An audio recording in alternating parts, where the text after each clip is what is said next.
Good morning students. Last video तक अपन ने Kosi sequence और उसकी एक दो थ्योरम का अध्ययन किया था।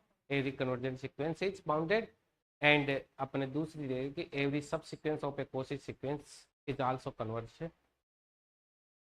Every subsequence of a Cauchy sequence converge to xi then sequence also converge to xi. इनके बारे में अध्ययन किया। तो अब अपन यहाँ पे जो एक इंपॉर्टेंट थ्योरम है कोसी की, जिसको कहते हैं अनुक्रम के अनुक्रमों के अभिसरण के लिए कोसी का सामान्य सिद्धांत बहुत इंपॉर्टेंट है और बहुत आसान भी है। विद्वानों, कोसी अपने आप में बहुत बड़ा साइंटिस्ट था मैथमेटिक्स का। इसलिए जहां पे भी देखते हैं अपन, जहां अटक जाते थे लोग, वहां पे कोसी काम आता था।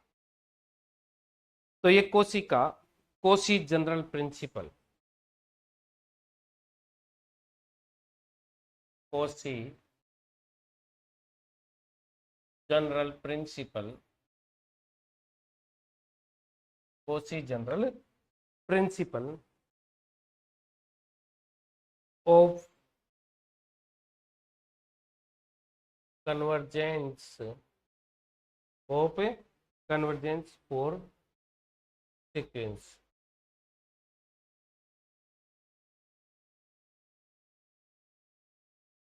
Kosi general principle of convergence for sequence काफी इंपॉर्टेंट है। कई बार इसको ऐसे भी एग्जाम में पूछ लेता है, state and proof of Kosi general principal for convergence of a sequence. इस प्रकार से भी आपसे पूछा जा सकता है। तो अपन यहाँ पे बात करते हैं इसके स्टेट की। पहले हिंदी में लिख देता हूं कि कोसी एक अनुक्रम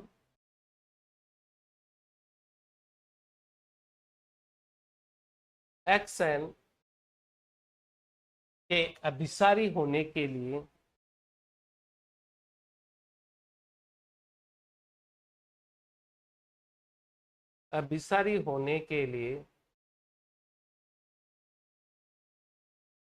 आवश्यक एवं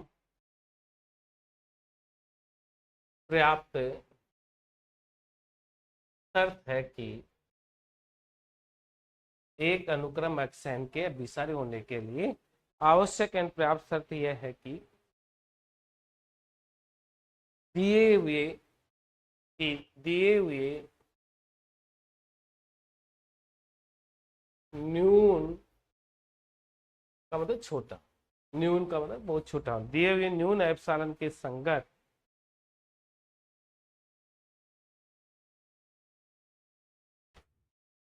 एक एन जीरो, एक धन पूर्णांक लिख देता हूं, एक धन पूर्णांक एन जीरो, धन पूर्णांक एन जीरो तथा पी विद्यमान है।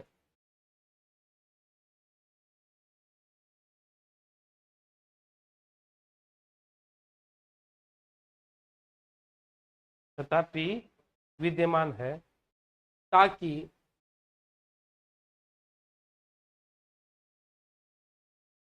X n plus p minus x n is less than epsilon for all and is greater than n0 and p belongs to n, p belongs to n। तो ये आपका statement हो गया। अंग्रेजी में भी आप इसको लिख सकते हो, the necessary and sufficient condition of a sequence to be convergent, लिख देता हूं अंग्रेजी, the necessary and sufficient condition for a sequence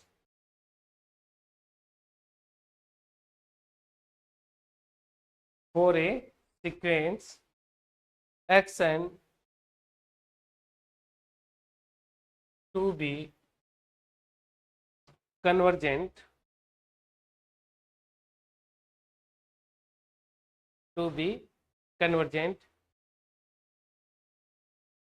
is that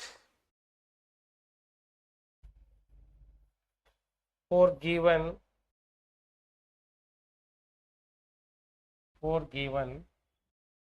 epsilon greater than 0 there exists n0 and p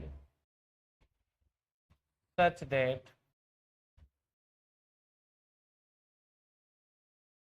xn plus p minus xn is less than epsilon, n is greater than n0 and p belongs to n. एक इसका दूसरा statement और short में भी लिखा जाता है, वो भी लिख देते हैं। कई बार इस प्रकार से लिख के पूछ लेता, कई बार ये सेंटेंस ये पूछ सकता है, ये पूछ सकता है। थ्योरम काफी इंपॉर्टेंट है, एग्जाम में आने के चांस इसके 100% रहते हैं।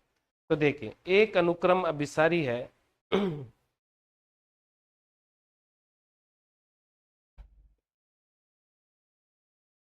अनदर स्टेटमेंट है, एक अनुक्रम अभिसारी है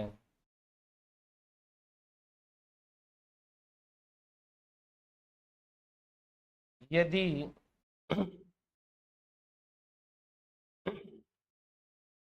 और केवल यदि और केवल एक अनुक्रम अभिसारी है यदि और केवल यदि यह कोशी अनुक्रम है।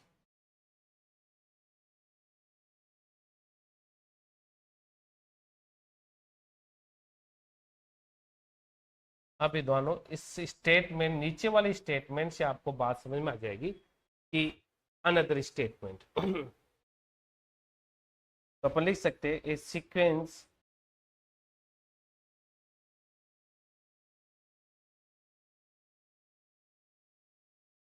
is convergent if and only if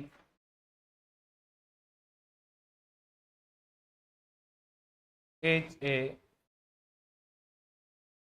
Cauchy sequence।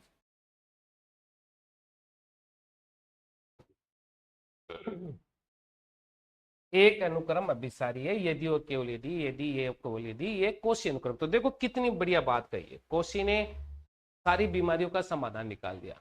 तो अनुक्रम अभिसारी है तो वो कोशी अनुक्रम है, कोशी अनुक्रम है तो वो कैसी होती है, अभिसारी होती है। कितनी अच्छी बात कह दी कि अनुक्रम कोशी अनुक्रम है तो वो अभिसारी है, अभिसारी है तो वो कैसी है, कोशी अनुक्रम है। तो इसका प्रूफ अपन यहाँ पे देखते हैं।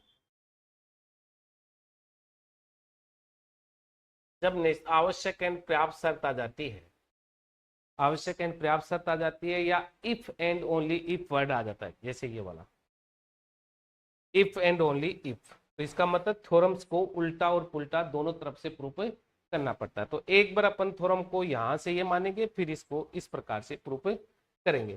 तो सर्वप्रथम अपन ये मान लेते हैं कि इसको प्रूव करने के लिए आवश्यक शर्त लिख देते हैं, नेसेसरी कंडीशंस लगा देता हूं। बहुत आसान है, थ्योरम आवश्यक शर्त।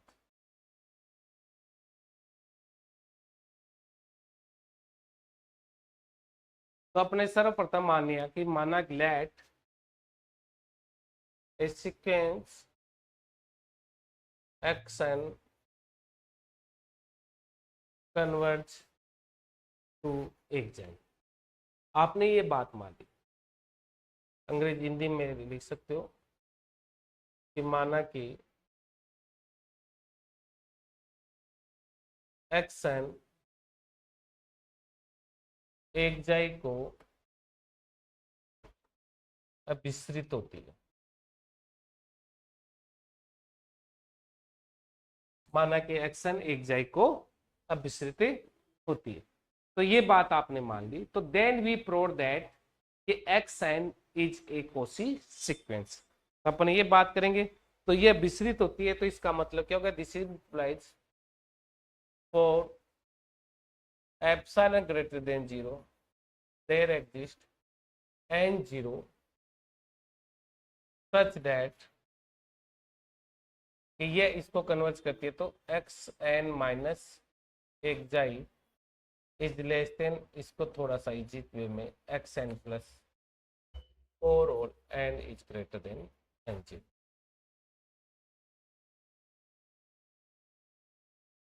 ये आप लिख सकते हैं, for all n is greater than n 0 आपके सामने आ गई। देखिए विद्वानों, मैंने जब टॉपिक पढ़ाया था कन्वर्ज की बात की, तो मैंने कहा कि ये डेफिनेशन आपका पीछा नहीं छोड़े पड़ेगी। तो ये डेफिनेशन लिख दी। दिस इज इंप्लाइज, आप इसके अंदर x n plus p minus x j भी लिख सकते हो, और is less than epsilon by 2, क्योंकि एन एन 0 के बाद में बढ़ेगा तो उसको पी तक बढ़ा दिया, एंड पी बिलोंग्स टू क्या ले लिया? एन। ये रिजल्ट फर्स्ट दे दो और इसको आप सेकेंड दे दीजिए।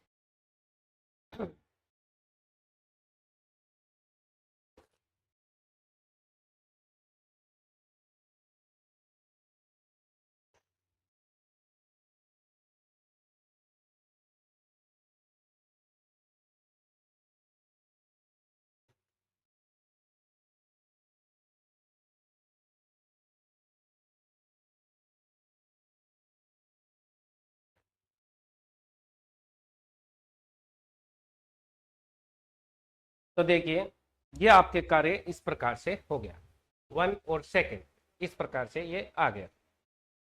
अब आपको तो क्या दिखाना है? कोसी सीक्वेंस दिखाना है। तो नाउ अपन क्या लेंगे? कोसी सीक्वेंस के लिए क्या आती है बताओ? X n plus p minus x n का डिफरेंस चेक करते हैं। तो मैंने क्या किया,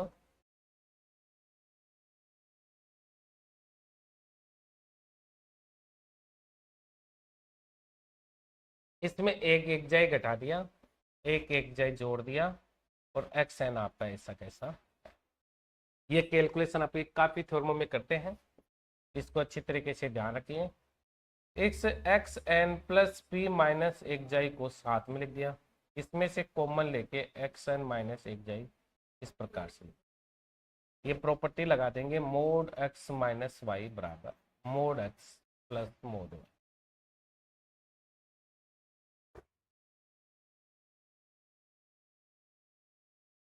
x n plus p minus x जाई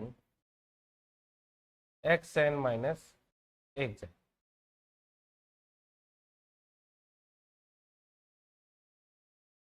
आपने फ्रॉम फर्स्ट एंड सेकंड से ये लिख सकते हैं। अब ये जरूरी नहीं है आप लोग सोचते हैं कि एप्सिलॉन बाई क्यू टू लेते हैं, तो ये तो अपनी इजी कैलकुलेशन के हिसाब से एप्सिलॉन को एप्सिलॉन बाई 2 भी लिख देते हैं, कई जगह एप्सिलॉन को एप्सिलॉन बाई 3 भी लिख देते हैं, ओनली फॉर इजी कैलकुलेशन, ताकि विद्यार्थी कंफ्यूजिंग ना हो।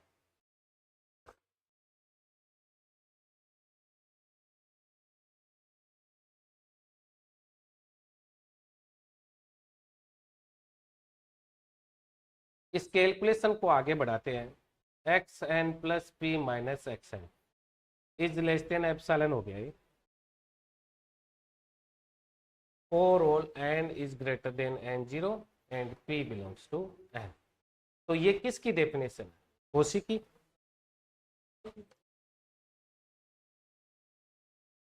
कोशी की परिभाषा आ गई।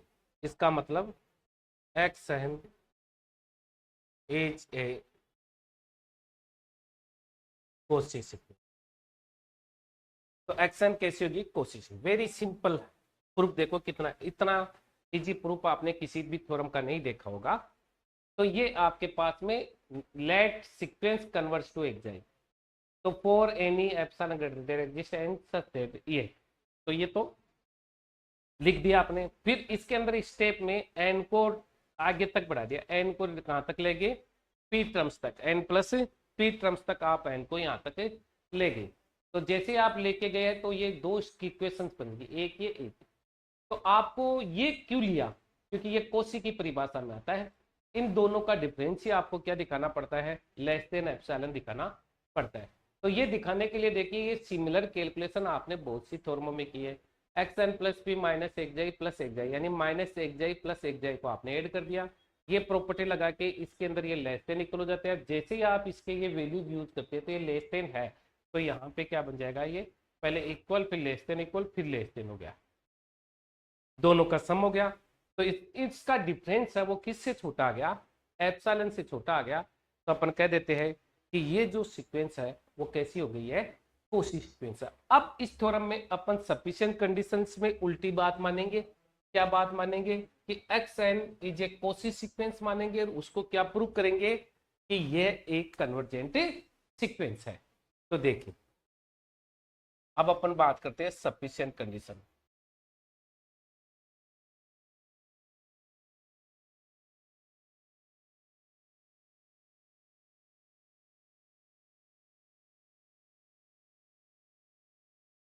पर्याप्त शर्त, तो इसमें लेट कर लेते हैं एक्स एन बी ए कोशी सीक्वेंस। यानी आपने क्या मान लिया, माना कि एक्स एन एक कोशी अनुक्रम,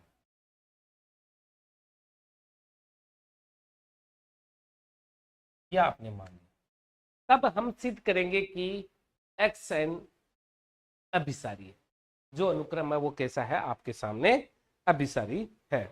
तो अपने मान लिया, तो प्रमेय से ये स्पष्ट है,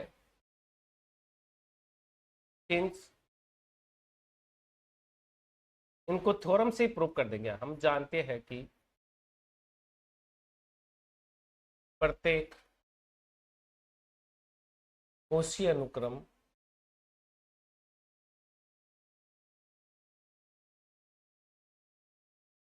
परिबद्ध होता है।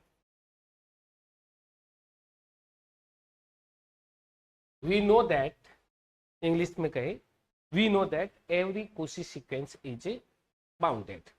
तो इसका मतलब क्या हो गया, therefore x n is bounded. तो ये एक्स एन क्या हो गई, बाउंडेड। ये एक हम जानते का मतलब एक थ्योरम का स्टेटमेंट है। तो एक्स एन क्या हो गया, एक्स एन एक परिबद्ध।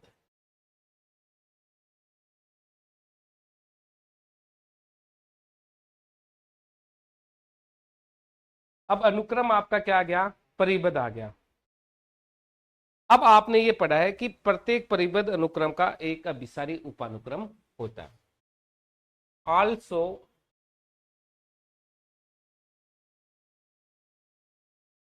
हम जानते हैं कि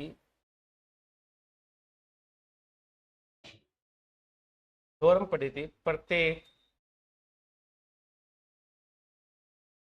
परिबद्ध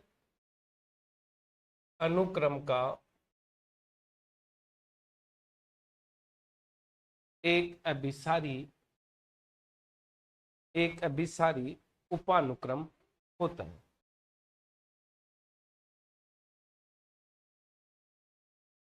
ये भी थ्योरम आपने पढ़ी है पिछले वीडियो में, अभिसारी उपानुक्रम होता है। हम जानते हैं कि प्रत्येक परिबद्ध अनुक्रम का एक अभिसारी उपानुक्रम होता है।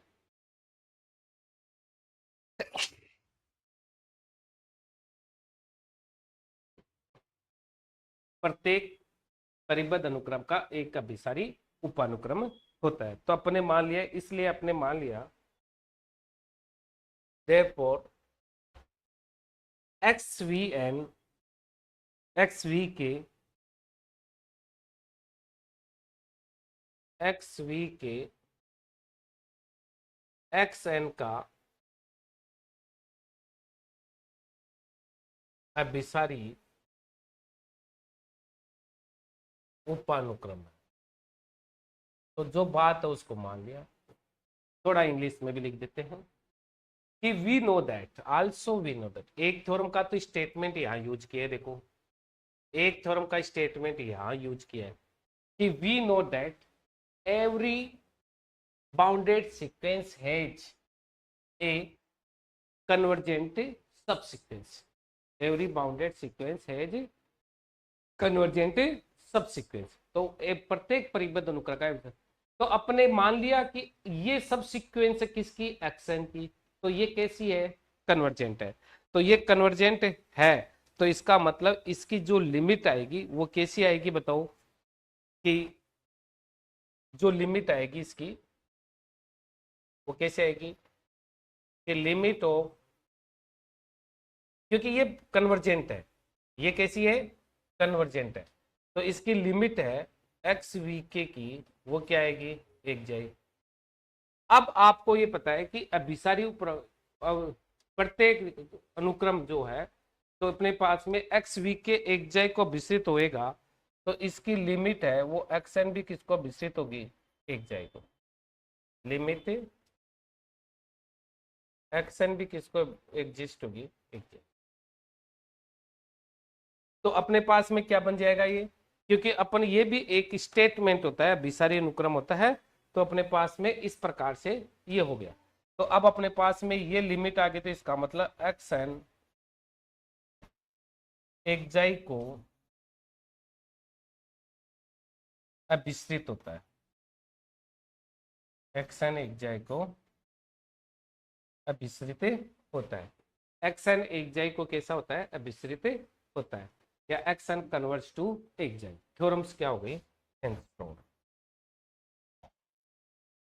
देखिए कोई भी सब सीक्वेंस कन्वर्ट करती है, तो जहां कन्वर्ट कर रही है तो वहां पे वो सीक्वेंस भी क्या करती है, सेम वैल्यू को कन्वर्ट करती है। ये आपने थ्योरम पढ़ी थी। तो इसमें देखिए तीन थ्योरमों का यूज हो गया।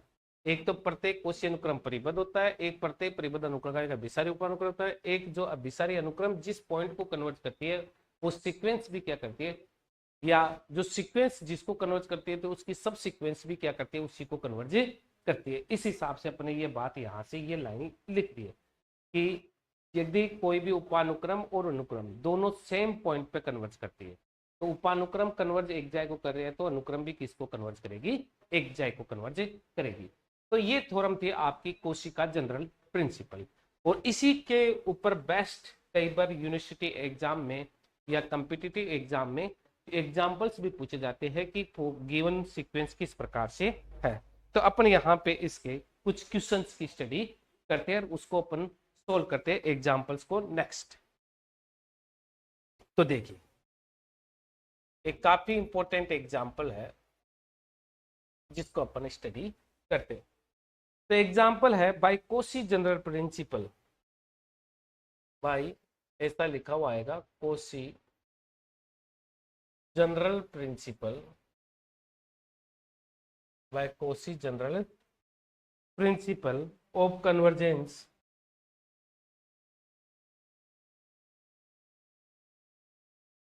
of convergence for sequence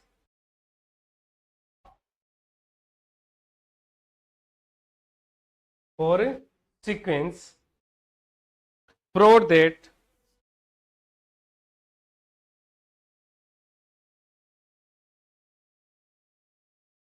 sequence xn prove that sequence xn where xn कैसी है 1 plus 1/2 1/3 1/4 1/n, ये सीक्वेंस है एच not convergent by Cauchy general principle. सबसे इंपॉर्टेंट बात है कोशी जनरल प्रिंसिपल की सहायता से आपको ये जो सीक्वेंस दे रही है, इस सीक्वेंस को बताना है कि इज नॉट कन्वर्जेंट। तो हिंदी में तो अपन चाहे तो लिख सकते हैं कि कोशी के सामान्य सिद्धांत से सिद्ध कीजिए कि ये जो अनुक्रम है वह अभिसारी नहीं है। ये जो अनुक्रम है वो अभिसारी नहीं है। तो आप लिख सकते हो भाई प्रूव करना है कि कोशी के सामान्य सिद्धांत से सिद्ध कीजिए कि दी हुई अनुक्रम अभिसारी नहीं है। तो देखिए विद्वानों, ये बहुत ही शानदार क्वेश्चन है। तो कोशी का जो सामान्य सिद्धांत होता है, प्रूफ प्रूफ ही करना है, इसलिए प्रूफ लिखेंगे। तो कोशी का जो जनरल प्रिंसिपल होता है वो क्या है कि एक अनुक्रम में लिख देता हूं, since we know that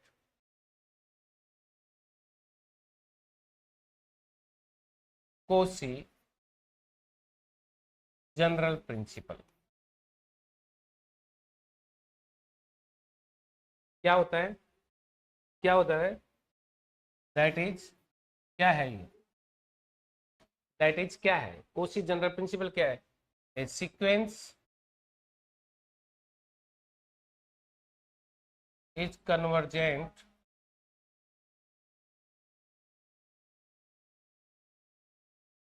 if and only if it is a Cauchy sequence, if it is a Cauchy sequence। हम जानते हैं कि कोशी का सामान्य सिद्धांत यानी एक अनुक्रम अभिसारी है यदि और केवल यदि यह एक कोशी अनुक्रम है। हिंदी में ये हो, तो अपने को कन्वर्जेंट दिखाना है और कोशी सीक्वेंस। तो मैं यदि इस क्वेश्चन इस सीक्वेंस को ये शो कर दूं कि ये कोशी नहीं है, it is not Koshi sequence, तो अपन क्या कहेंगे, it is not convergent sequence. तो अपने पास उल्टे एक प्रोसेस से अपन इसको सिद्ध कर देंगे कि किस प्रकार से ये आपके सामने आती है। तो अपने पास यहां पे ये कार्य लगाएंगे कि ये जो सीक्वेंस है, we know that Cauchy general principle that is a sequence is convergent if and only if it is a Cauchy sequence. तो अपने इस क्वेश्चन में ये शो करेंगे कि ये जो सीक्वेंस है आपके सामने क्या नहीं है, एक कोशी सीक्वेंस नहीं है, तो ये कन्वर्जेंट सीक्वेंस नहीं होगी। तो नाउ जो एक्शन है वो क्या दे रखा है, 1+1/2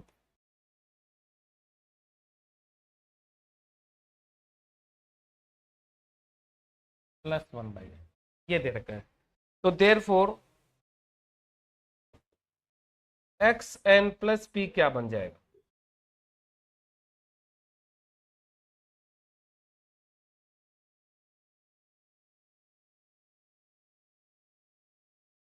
n के बाद में n+p टर्म्स की बात करते हैं। तो आगे n+1,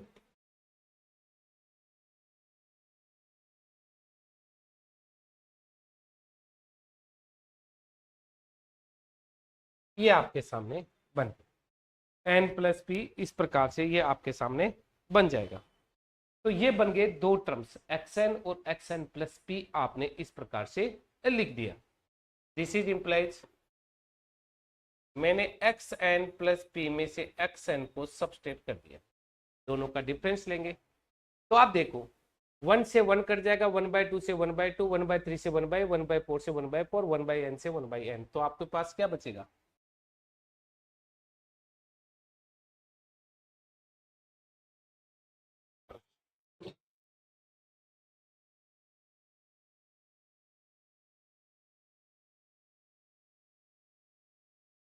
ये आपके सामने रिमेन्स बच गया 1/n+1 प्लस, समझ में आ गया होगा कि इसमें इसको सबस्टेट किया है xn+ इस वैल्यूज को, तो सेम सेम कैंसिल आउट हो जाएंगे इधर 1/n की रिमेन्स टर्म्स ये आपके सामने बच जाएगी। बहुत इजी कैलकुलेशंस है।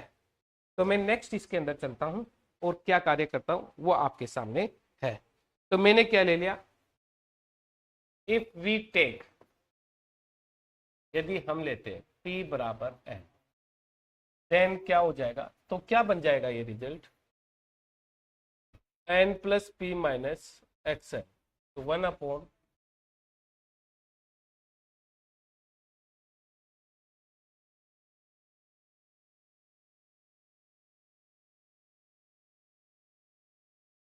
एन प्लस एन, पी का मान क्या रख दिया आपने, एन रखने पर ये वैल्यूज आपके सामने इस प्रकार से बन गई।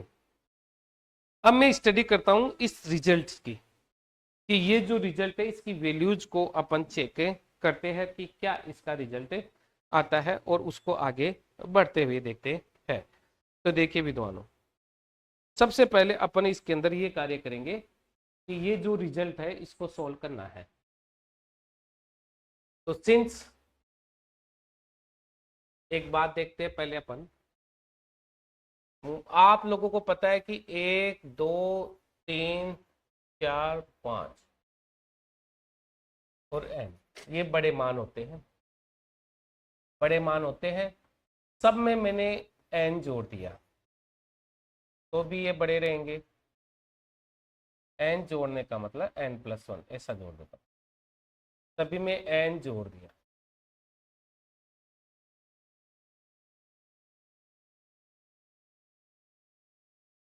कोई फर्क पड़ा इस रिजल्ट में? नहीं पड़ा। इसको रिवर्स कर देता हूं,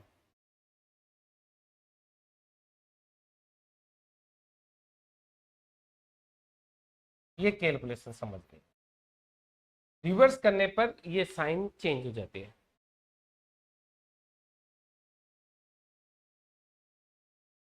तो आपको एक बात तो यहाँ पे ये देखने को मिल रही है कि ये जो वैल्यू है वो सबसे बड़ी है, और इससे छोटा मान कौन सा है, ये है। तो ये जो वैल्यू है सबसे बड़ा है मान।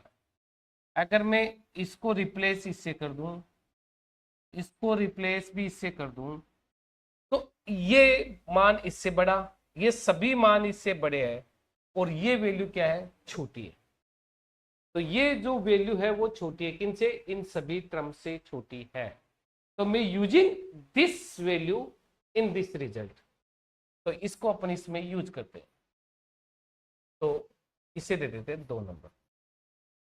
फ्रॉम फर्स्ट एंड सेकंड की बात करेंगे। फ्रॉम फर्स्ट एंड सेकंड, देखो ये आपने एक जनरल कैलकुलेशन समझाने के लिए लिखी। तो ये जो वैल्यूज आपके पास में चल रही है, कौन चल रहा है, इसको मैं मोड लगा के भी लिख सकता हूं क्योंकि सारे पॉजिटिव है। और ये वैल्यू आपकी कौन सी है, मोड लगा के लिख देता हूं।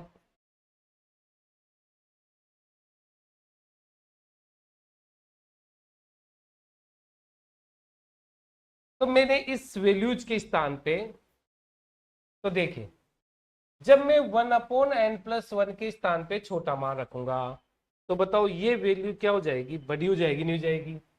अरे ये वैल्यूज बड़ी हो जाएगी, तो इनको रिप्लेस कर रहा हूं, तो 1/2n, इसको रिप्लेस 1/2n, इसको भी स्थान पे 1/2n, और इसके भी स्थान पे 1/2n, और इस प्रकार से लास्ट का 1/2n है। सबको सेम सेम लिख दिया।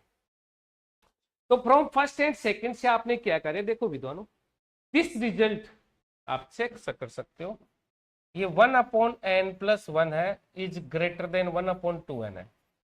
तो मैं इसके स्थान पे क्या लिख रहा हूं, छोटा मान।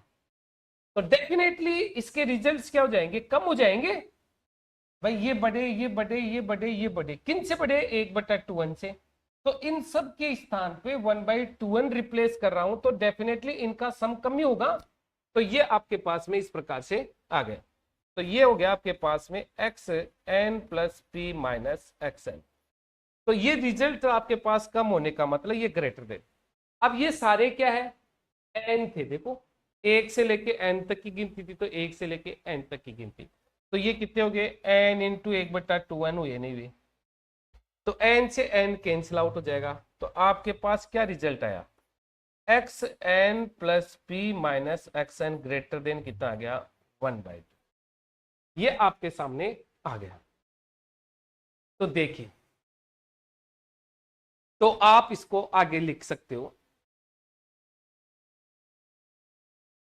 Since by definition of Cauchy sequence, क्या थी, कोसी सीक्वेंस की डेफिनेशन क्या थी, for given epsilon greater than 0 there exist n0 such that, क्या थी, कि xn+p-xn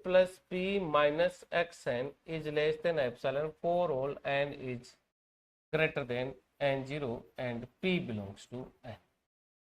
तो यहां पे देखिए आपके पास में जो रिजल्ट आया है, इन दोनों का डिफरेंस है, यहां मोड लगा देता हूं, इन दोनों का डिफरेंस ग्रेटर देन 1/2 आ गया, एप्सिलॉन से बड़ा आ गया, ठीक है ना।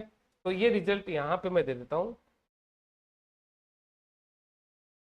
तो आप देख सकते हो फ्रॉम थर्ड जो mod x n plus p minus x n है वो लेस देन किस, ये क्या आ गया, ग्रेटर देन 1/2। इसका मतलब क्या हो गया, this is implies x n is not A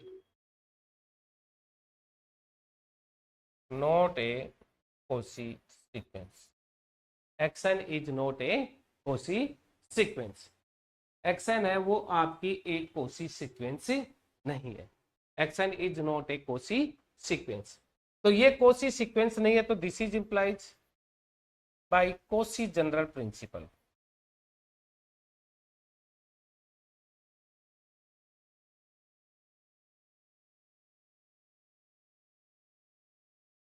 action is not convergent,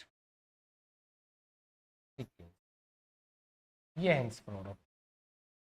तो देखिए आप लोग जो इसको कार्य कर रहे थे वो ये कर रहे थे कि ये क्वेश्चन आपने यहाँ पे लिया था कि बाय कोसी जनरल प्रिंसिपल, कि कोसी के सामान्य सिद्धांत से इसको सिद्ध करना था, तो ये बात अपने कोसी जनरल प्रिंसिपल की लिख दी। अगर ये कोसी है तो कन्वर्जेंट है, कोसी नहीं है तो नॉट कन्वर्जेंट होगी। तो ये आपने इस क्वेश्चन को यहाँ तक सोल्व किया, इसके दोनों डिफरेंस किए। इस वैल्यू को समझने के लिए आपने क्या किया, एक रिजल्ट लिखा कि ये बढ़ते क्रम में होते, इनमें सब में एन जोड़ देते, इसकी निकलोगे इसके अंदर उल्टा कर देते तो ये हो जाते हैं।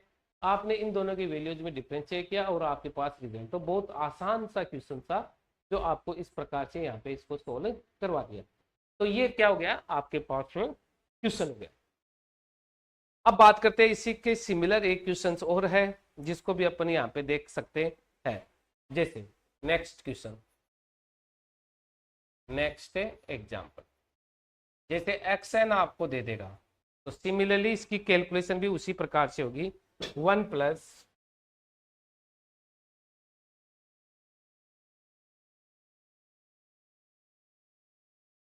ये आपके पास में ये कहता है इज नॉट कन्वर्जेंट।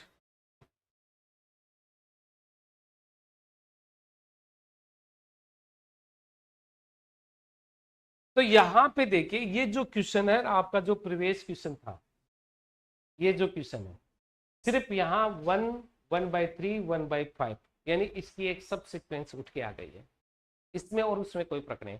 तो फर्क कहां पड़ेगा, ये वैल्यू सेम आ जाएगी, ये 1/3 1/5 1/2n-1 n प्लस पी लिखोगे तो इस प्रकार से ये टर्म्स बढ़ जाएगी, डिफरेंस करोगे तो इस प्रकार से ये टर्म्स आपके सामने आ जाएगी। और जैसे ही आप इन दोनों का डिफरेंस करोगे तो यहाँ पे जो रिजल्ट आएगा वो आपके सामने आएगा 1/2n+1 1/2n+1 1 तो इन दोनों के जो डिफरेंस है, तो थोड़ा सा आपको बता ही देता हूं इसको लिख के। चलो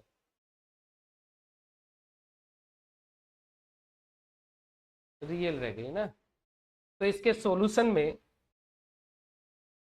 सॉल्यूशन सिंस आपको क्या दे रखा है वो बातें तो आप लिख ही देना, 1 + 1/3 1/5 1/7 और ये 1/2n-1। तो एक्स एन प्लस पी की बात करेंगे तो 1/3 1/5 1/7 डॉट डॉट डॉट ये 1/2n-1। अब n को n+1 रखेंगे, n को n+1 रखेंगे तो ये 2n+1 बन जाएगा। क्या बन जाएगा, ये 2n+1। फिर 2 रखेंगे तो 2n+3 बन जाएगा, 2 दूनी 4, 4 में 1 जुड़ जाएगा। तो इस प्रकार से ये संख्या चलते चलते आपके 1/4n-1 बन जाएगी। देयरफॉर आप क्या निकालोगे, xn+p - xn निकालोगे। तो इसको सब्सटेट करोगे तो ये 1/2n+1 1/2n+3 और 1/2n+5 इस प्रकार से 1/4n-1। ये आपके इस प्रकार से ये आ गया। मोड है, मोड काम कर जाएगा। क्यों काम कर जाएगा? क्योंकि ऑल आर पॉजिटिव। तो सिमिलरली संख्याओं को आपको देखना है कि किस प्रकार से ये संख्याएं बड़ी है। तो आप देख सकते हो कि 2n-1 कि आप जानते हो कि 1 is less then 3 is less then 5 is less then 7, ऐसा लिख दिया, इज लेस देन 2n-1।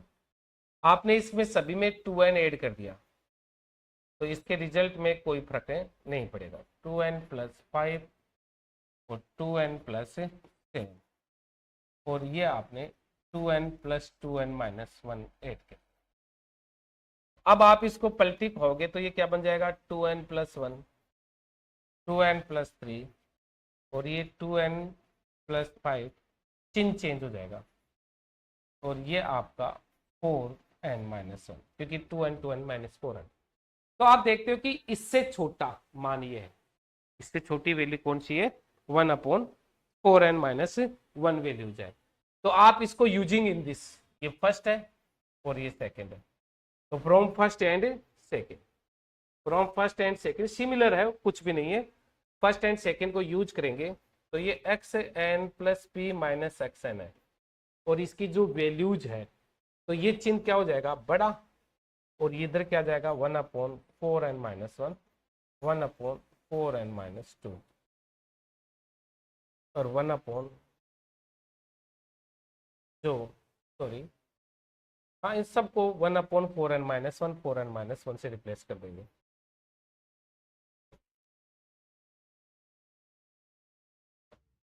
सबको रिप्लेस कर दें।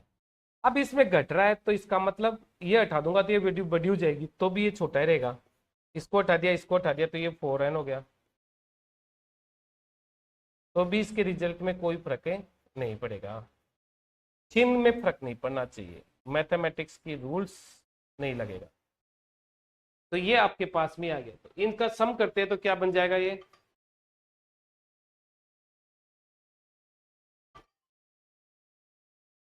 तो ये ग्रेटर देन हो गया, तो ये क्या हो गया? n×1/4n, तो n से n कट गया तो 4 आ गया। तो देखिए xn+p-xn इज ग्रेटर देन 1/4, इसका मतलब xn is not Cauchy sequence. अब कोशी नहीं है तो इसका मतलब ये नॉट कन्वर्जेंट हुई।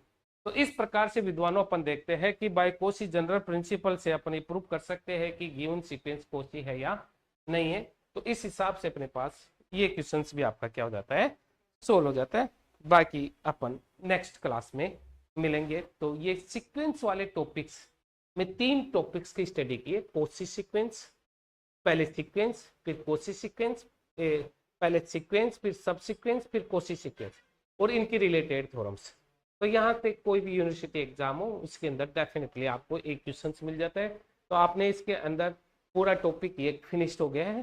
तो नेक्स्ट वीडियो में नेक्स्ट टॉपिक के हिसाब से मिलते हैं। Thank you.